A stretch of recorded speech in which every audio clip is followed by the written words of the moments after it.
అందుకని నాకు అక్కడ పర్మిషన్ ఇవ్వట్లేదు, నాకు సెలవు ఇవ్వట్లేదు, కాబట్టి నీకు డబ్బులు పంపిస్తాను, మా తల్లిని నువ్వు విమానం ఎక్కిస్తావా అని ఫ్రెండ్కి ఫోన్ చేస్తే ఆ ఫ్రెండ్ చెప్పాడు ఓకే అన్నాడు. అప్పుడు డబ్బులు పంపించాడు. ఆ ఫ్రెండ్ ఒక టికెట్ కొని తన తల్లికి కొని విమానం ఎక్కించాడు హైదరాబాద్లో. తన విమానం ఎక్కింది తల్లి. ఎప్పుడు చదువుకోలేదు కాబట్టి పేద విధవరాలు కాబట్టి తన చెంగికి మాత్రం ఒక 50 రూపాయలు మాత్రం కట్టుకొని విమానం ఎక్కింది. విమానంలో అందరూ చాలా ధనవంతులు ఉన్నారు, వాళ్ళ మధ్యన కూర్చోలేకపోతుంది. కాబట్టి కొంతసేపు విమానం వెళ్తున్న టైంలో ఎయిర్ హోస్టెస్ వచ్చి కొన్ని చాక్లెట్స్ తీసుకొని చాక్లెట్స్ కావాలని అడిగారట. అడిగితే అవి తినాలని ఉంది కానీ అవి చాలా ఖరీదు ఉంటాయి అన్న విషయం తను తెలుసుకుంది. కాబట్టి తన దగ్గర 50 రూపాయలు ఉన్నాయి కాబట్టి ఆ 50 రూపాయలు అవి రావు అని తెలుసుకొని నాకు వద్దు అని చెప్పింది. కానీ వాళ్ళు వెళ్ళిపోయారు. మధ్యాహ్నం భోజనం టైం వచ్చింది విమానంలో. ఆ భోజనం టైంలో భోజనం తీసుకొచ్చి భోజనం కావాలని అడిగితే తన దగ్గర 50 రూపాయలు ఉన్నాయి కాబట్టి అనుకుంది ఇది నాకు సరిపోదు అనుకొని నాకు వద్దు అని చెప్పింది. ఏమి తెచ్చినా తను వద్దు అనుకుంటూనే ఉంది. 2 రోజుల ప్రయాణంలో తను ఏమీ తినలేదు. అమెరికా వచ్చేసింది, విమానం దిగింది.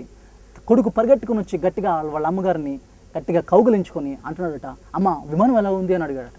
అంటే ఆ తల్లి చెప్తుంది, అరే బాగానే ఉంది కానీ అన్నం తిని 2 రోజులు అయిందిరా, ఆకలేస్తుంది, ఏమైనా ఉంటే పెట్టురా అన్నదట.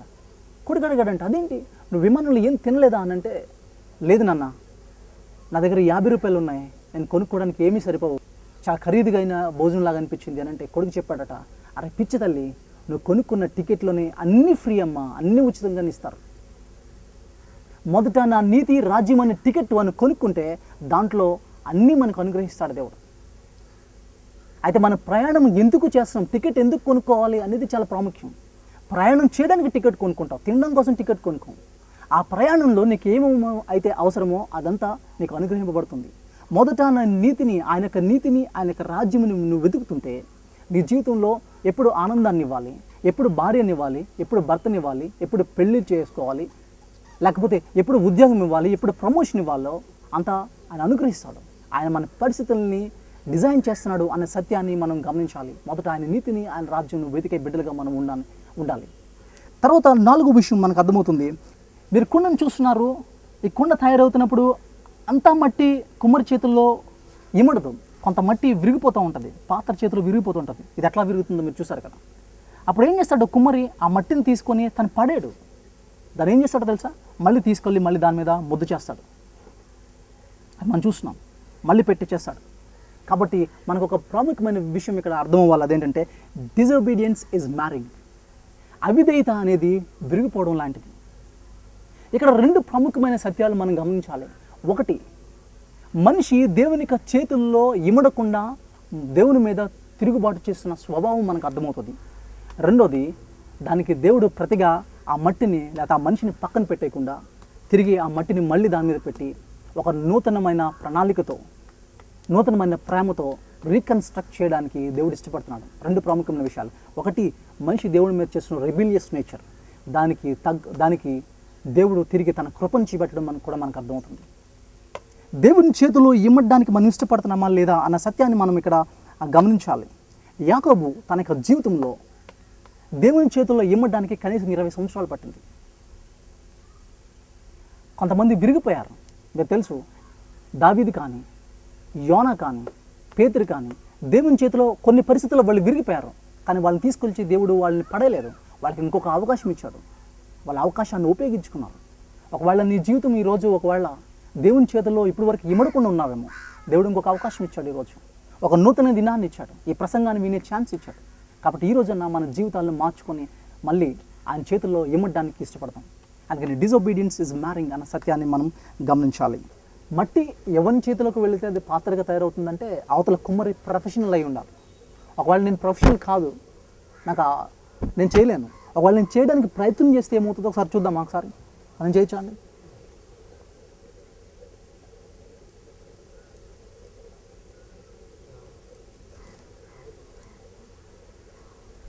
సో మనకు ఒకటే అర్థమవుతుంది, అదేంటంటే మనము జీవితాన్ని ఎవరి చేతిలో పెడుతున్నాము అనేది చాలా ప్రాముఖ్యం. నువ్వు సరైన చేతిలో పెట్టకుండా, నీ జీవితాన్ని పెట్టుకోకుండా నువ్వేదో నమ్మిన నమ్మకాన్ని సరైనది అనుకొని ఎవరి చేతిలోనే పెడితే రేపొద్దున అది నీ జీవితం ఉపయోగం లేకుండా అయిపోతుంది. కాబట్టి నీ జీవితం ఎవరైతే నిర్మించారో ఆయన చేతుల్లోనే పెట్టడానికి ప్రయత్నం అప్పుడు నీ జీవితానికి ఒక అర్థం అనేది, ఒక పర్పస్ అనేది, ఒక మీనింగ్ అనేది నీ జీవితం నుంచి వస్తుంది. అయితే 4వ చివరగా ప్రాముఖ్యమైన విషయం అదేంటంటే కుండ. మీరు చూసారు, ఇది తయారైంది. తయారైన కుండ ఇప్పుడు ఏమవుతుందనంటే, ఈ తయారైన కుండ ఇది ఏం చేస్తారంటే ఇలా ఉపయోగించారు. దీని ఏం చేస్తారంటే కాలుస్తారు. కాలుస్తే ఏమవుతుందనంటే, అంటే ఒక కుండను కాలుస్తే అది ఈ రీతిగా ఉంటుంది, ఈ రీతిగా ఉంటుంది. ఇది కాల్చినప్పుడే దీనివల్ల ఉపయోగం అనేది మనకు జరుగుతుందనే సత్యాన్ని మనం గమనించాలి.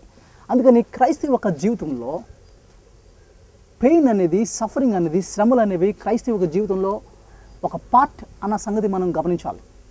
అందుకనే ఈవెన్ భక్తుడైన యోబుకి తన యొక్క జీవితంలో శ్రమలు అనేది తప్పలేదు. చివరికి షడ్రక్, మేషక్, అబేద్నెగోలు వాళ్ళు కూడా కాల్చబడ్డారు. కానీ గొప్ప విషయం ఏంటంటే వాళ్ళతో పాటు వాళ్ళ కుమ్మరకు కూడా కాల్చబడ్డాడు. వాళ్ళతో పాటు కాల్చబడిన ఆ వ్యక్తిని మనం చూస్తాం. సో మన దేవుడు మన యొక్క సఫరింగ్స్లో, పెయిన్స్లో మరింత దగ్గర అవుతాడు అనే సత్యాన్ని మనం గమనించాలి. ఒకసారి ఒక గ్రీటింగ్ కార్డులో నేను ఒక ఆర్టికల్ చూశాను, చాలా నచ్చింది అది. అదేముంటుందనంటే, ఒక వ్యక్తి బీచ్లో నడుస్తున్నప్పుడు తన ప్రక్కన అడుగులు పడుతూ ఉంటాయి, ఎవరో అడుగులు. తను చాలా సంతోషిస్తాడు. ఏమంటాడంటే ప్రార్థన చేస్తాడు, ప్రభువా నేను నడుస్తుంటే నా అడుగులతో పాటు నీ అడుగు కూడా చూడగలుగుతున్నానని. కానీ ఒకరోజు తన భయంకరమైన బాధల్లోకి, వేదనలోకి వెళ్ళిపోతాడు. ఆ బాధ వేదనలోకి వెళ్ళిపోయినప్పుడు తన తోడు అడుగు కనబడుతుందేమో అని ఆ బీచ్లో చూస్తే ఏం అడుగు కనబడదు, తను వేసిన అడుగే కనబడుతూ ఉంటుంది. ఏడిస్తాడు. ఏమంటాడంటే, దవ్వ ఎక్కడికి వెళ్ళిపోయావు? ఈ టైంలో కాదా నువ్వు నాకు కావాల్సింది? నేను శ్రమలు, బాధలో ఉన్నప్పుడు నువ్వు నాకు కావాలి కదా అని అంటే, అప్పుడు ఒక వాయిస్, ఒక స్వరాన్ని వింటాడు. ఏమంటాడనంటే, దేవుడు చెప్తాడు తనకి ఏమనంటే, నువ్వు నడుస్తున్నా, నువ్వు చూస్తున్నా ఆ పాద ముద్రలు అవి నీవి కాదు, నేను ఎత్తుకున్నాను, నేను నడిపిస్తున్నాను, ఇప్పుడు ఆ అడుగులు నావి. కాబట్టి శ్రమల్లో దేవుడు మరింత దగ్గర అవుతూ ఉంటాడు. అందుకని మీరు చూసారు, నక్షత్రాలు మీరు చూసారు ఎప్పుడన్నా? నక్షత్రాలు మీరు చూసినప్పుడు డే టైంలో, పగటిపూట నక్షత్రాలు మనకు కనబడవు. ఎందుకు అని అంటే మనకు తెలుసు, ఎందుకో తెలుసు. ఎప్పుడు మన నక్షత్రాలను మనం చూడగలము అని అంటే, క్లియర్గా ఎప్పుడు కనబడతాయనంటే, రాత్రిపూట చీకటిలోంచి నక్షత్రాలు చాలా స్పష్టంగా కనబడతాయి. దేవుడు కూడా మన జీవితాల్లో కంఫర్ట్గా వెళ్ళిపోతున్నప్పుడు దేవుడు మనకు అర్థం కాడు. ఎప్పుడు ఆయన స్వరాన్ని లేకపోతే ఆయన్ని చాలా క్లియర్గా చూడగలమంటే, శ్రమల్లో నుంచి ఆయన మనకు బాగా కనబడుతూ ఉంటాడు. అందుకని దేవుడు శ్రమలు అనేవి మనకి అలౌ చేస్తాడు అనే సంగతి మనం గమనించాలి. అందుకని C.S. లూయిస్ అనే భక్తుడు ఈ మాట అంటాడు. ఏమంటే, God whispers in our joy, talks in our conscious, but shouts in our pains. Pain is a God's megaphone అంటాడు. పెయిన్లో నుంచి, శ్రమలో నుంచి దేవుడి యొక్క స్వరాన్ని గట్టిగా మనం తెలుసుకోవచ్చు అని అంటాడు ఆయన. కాబట్టి మీరు ఎప్పుడన్నా రైల్వే స్టేషన్కి వెళ్తున్నప్పుడు కొన్ని డిప్ టీ చూస్తూ ఉంటారు, టీ తాగుతూ ఉంటారు. టీ తాగినప్పుడు ఆ టీలో ఒక బ్యాగ్ వేస్తాడు. ఆ హాట్ వాటర్లోకి వెళ్తున్నప్పుడు దాంట్లోంచి ఎసెన్స్, అరోమా, టేస్ట్ అనేది బయటకు వస్తూ ఉంటుంది. దేవుడు కూడా మన శ్రమలులోంచి మనల్ని ముంచుతున్నప్పుడు మనలోంచి ఆ టేస్ట్ రావడానికి దేవుడు శ్రమలు అనేవి మన జీవితంలో అలౌ చేస్తున్నాడు అనే సత్యాన్ని మనం గమనించాలి. అండ్ చివరిగా మనం తెలుసుకోవాల్సిన సత్యం ఏంటి అని అంటే, ఇప్పుడు కుండ తయారైంది. ఈ తయారైన కుండ ఇప్పుడు ఇర్మియా గ్రంథము 19వ అధ్యాయంకి రండి. 19వ అధ్యాయంలో అంటాడు, దేవుడు చెప్తాడు ఇర్మియా దగ్గరికి వెళ్ళి, ఇర్మియా ఈ కుండను పట్టుకుని ఏమంటాడంటే, తీసుకెళ్ళి ఇశ్రాయేల్ దగ్గర పగలగొట్టేస్తాడు. ఇప్పుడు విషయం ఏంటో తెలుసా? ఇప్పుడు పాత్ర విరిగిపోయింది. ఇప్పుడు అతుక్కుంటుందా? అతుక్కోగలవా? అతుక్కోలేవు. కాబట్టి ఒక సత్యాన్ని మనం గమనించాలి. Breaking the whistle is judgement. ఒకవేళ కుండ విరిగిపోవడం అనేది తీర్పు లాంటిది. ఇప్పటి వరకు మనం మాట్లాడుకున్నది 18వ అధ్యాయంలో మనం అంతా మాట్లాడుకున్నది దేవుని యొక్క కృప, దేవుని యొక్క ప్రేమ అంటూ మాట్లాడాం. కానీ రేపొద్దున దేవుడు తీర్పు సింహాసనం మీద కూర్చుంటే ఇంకా అతుక్కోవడానికి నీకు ఛాన్స్ లేదు ఇంకా. కాబట్టి మన చావు ఎప్పుడు వస్తుందో మనకు తెలియదు, ఆయన రాకడ ఎప్పుడు వస్తుందో తెలియదు, కృపాకాలం ఎప్పుడు అంతమవుతుందో మనకు తెలియదు. ఇవి జరగకముందే ఇదే సరైన సమయం. దేవుని సన్నిధిలో మనం లోపడదాం, ఆయన కుమ్మరి యొక్క చేతిలో మనం లోపడడానికి ఇష్టపడదాం. యాకోబు యొక్క జీవితంలో దేవుడు 20 సంవత్సరాలు కానీ ఓపికతో కూర్చుంటే అప్పుడు తను దొరికాడు. కానీ సంసోని యొక్క జీవితంలో దేవుడు తన జీవిత కాలమంతా కూర్చున్నాడు, కానీ దేవునికి లోబడలేదు. ఈరోజు నీ యొక్క జీవితంలో దేవుడు ఎన్ని సంవత్సరాల దగ్గర ఓపికతో కూర్చున్నాడు లేదు. కాబట్టి ఇదే సరైన సమయం అని మనం గుర్తించి ఈరోజే దేవుని యొక్క చేతుల్లో లోబడడానికి మనం ఇష్టపడదాం. చిన్న ప్రార్థన చేసుకుందాం. పరిశుద్ధుడా, ప్రేమగల మా ప్రియ పరలోకపు తండ్రి, ఈరోజు ఇర్మియా గ్రంథము 18వ అధ్యాయము 19వ అధ్యాయం నుంచి మాతో మీరు మాట్లాడిన విషయాలను బట్టి నీకు వందనాలు. ప్రభు, కుమ్మరి గురించి కొన్ని సత్యాలు మేము నేర్చుకున్నాం, మేము ఎట్లా ఉండాలో తెలుసుకున్నాం. ప్రభు, మాకు నూతనమైన జీవితాన్ని ఇస్తూ, నూతనమైన రోజుని ఇస్తూ ఉన్నప్పుడు మేము ఇంకా లోబడట్లేదేమో, ఇదే సరైన సమయం అని గుర్తించి మేము నీ చేతిలో లోబడే బిడ్డలుగా మమ్మల్ని చేసి నడిపించమని. ప్రభు, ఈ యొక్క ప్రోగ్రాం చూసిన ప్రతి బిడ్డతో మీరు ఒక హస్తాన్ని అనుగ్రహించి నడిపించమని, మా ప్రభువును రక్షకుడైన యేసుక్రీస్తు నామమున అడిగి వేడుకుంటున్నాం తండ్రి. ఆమేన్. Thank you.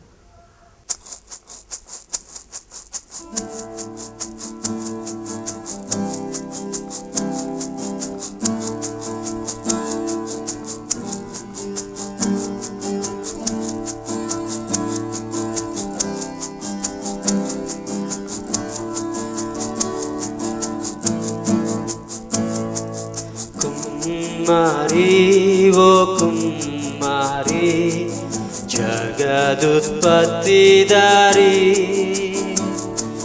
జిగటమన్నైన నా వంక చల్లగా చూడు మాయా. కుమారి ఓ కుమారి జగదుత్పత్తిదారి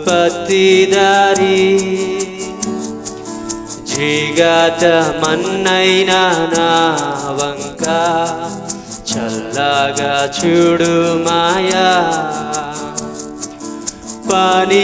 పనికిరాని పాత్రనని పారవేయకుమా,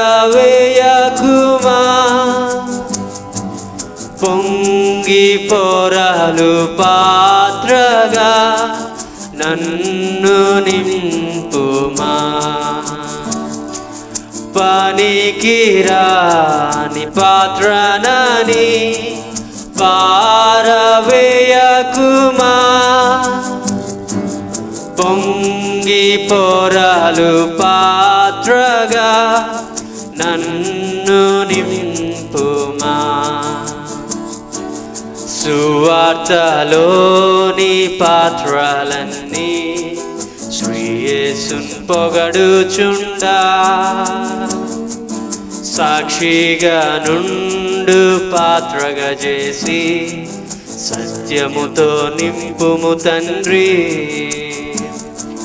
కుమారి ఓ కుమారి జగదుత్పత్తిదారి జిగటమన్నైన నా వంక చల్లగా చూడు మాయా.